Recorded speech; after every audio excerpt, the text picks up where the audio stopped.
Good morning बच्चों। कक्षा 6, 7 और 8 के बच्चे ध्यान दें।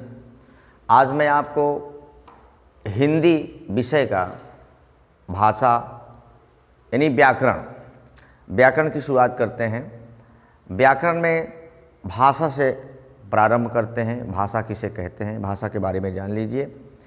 भाषा वह संकेत है जिससे हम अपने विचारों का आदान प्रदान करते हैं। तात्पर्य यह है कि भाषा के माध्यम से हम अपने विचारों को एक दूसरे से आदान प्रदान करते हैं। भाषा वह शास्त्र है जिससे हम अपनी बातों को किसी के सामने रख सकते हैं। जैसे भाषा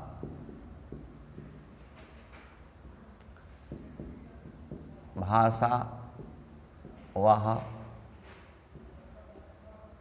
मूल ध्वनि होती है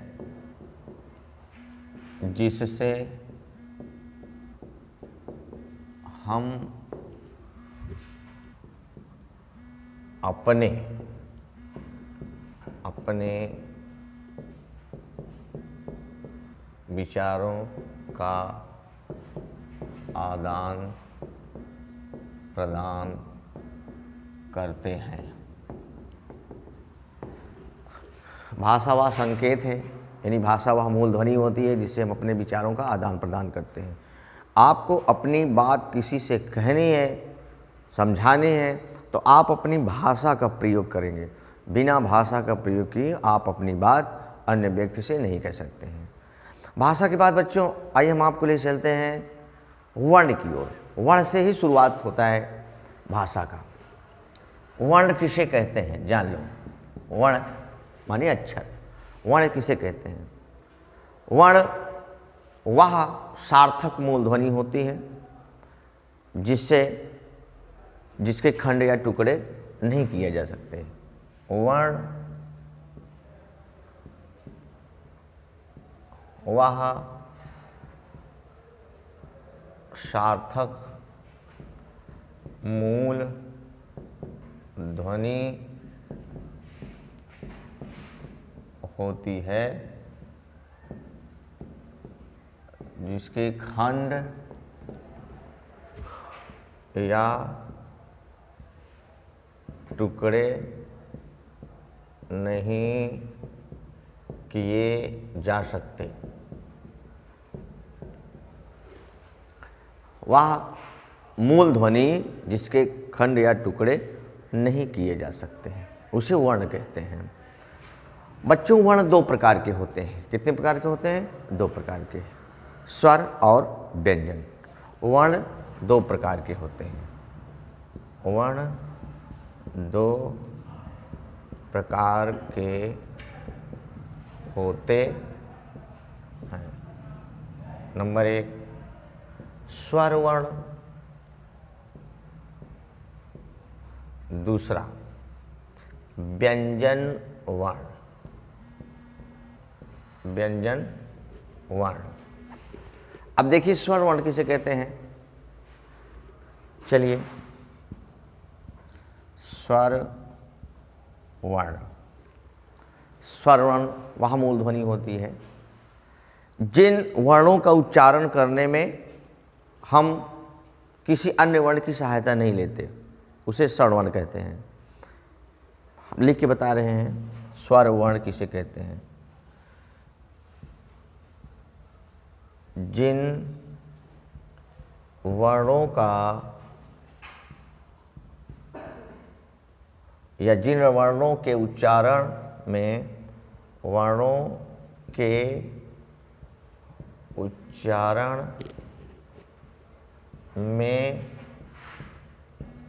किसी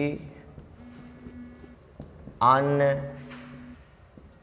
वर्ण की सहायता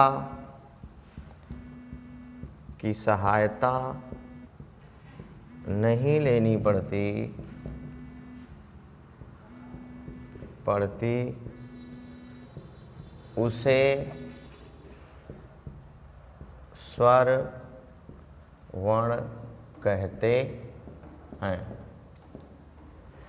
पहले समझिए, जिन वर्णों का उच्चारण करने के लिए हम किसी अन्य वर्ण की सहायता नहीं लेते या जिन वर्णों का उच्चारण करने में किसी अन्य वर्ण की सहायता नहीं लेनी पड़ती है उसे स्वर वर्ण कहते हैं।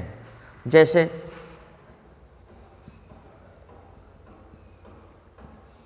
छोटा आ, छोटी ई, बड़ी ई, छोटा ओ, बड़ा ओ, छोटा ऊ, बड़ा ऊ आदि, मतलब जितने भी आपके स्वर हैं वो सभी जो है स्वर वर्ण कहलाते हैं।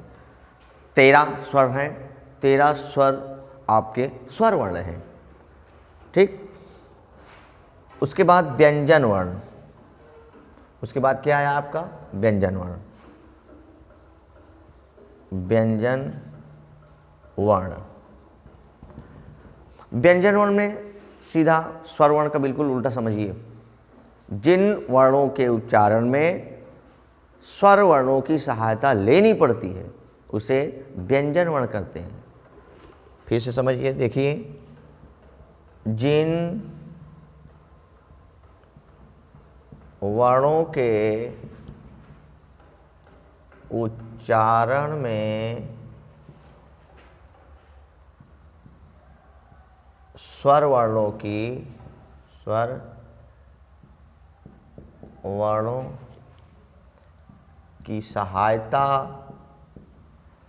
सहायता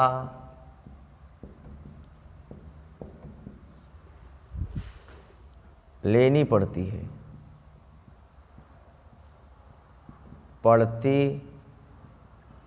है उसे क्या कहते हैं, व्यंजन वर्ण कहते हैं। उसे व्यंजन वर्ण कहते हैं। बिना स्वर वर्णों की सहायता लिए आप व्यंजन वर्ण का उच्चारण नहीं कर सकते। सीधे ना, आपको अगर व्यंजन वर्णों का उच्चारण करना है तो बिना स्वर वर्ण को मिलाए कोई भी व्यंजन वर्ण नहीं आपके मुख से निकल सकता। जैसे हम समझ रहे हैं, जैसे का प्लस आ बराबर का हो गया। अगर खा प्लस आ बराबर खा हो गया, ये आपके व्यंजन वर्ण हैं, ये आपके व्यंजन वर्ण हैं। ठीक, मतलब का, खा, गा, घा, अंगा, ये मतलब जो हैं आपके व्यंजन, जितने भी व्यंजन हैं वो सब व्यंजन वर्ण में आते हैं और जितने भी स्वर हैं वो सभी स्वर वर्ण में आते हैं। ठीक है, आज आप लोगों ने भाषा, वर्ण में स्वर वर्ण और व्यंजन वर्ण पढ़ा। कल के वीडियो में वर्ण के बाद हम आपको सीधे जो है शब्दों की ओर ले चलेंगे। आज बस इतना ही, पढ़ते रहें, ऑनलाइन क्लास आपका चल रहा है। धन्यवाद।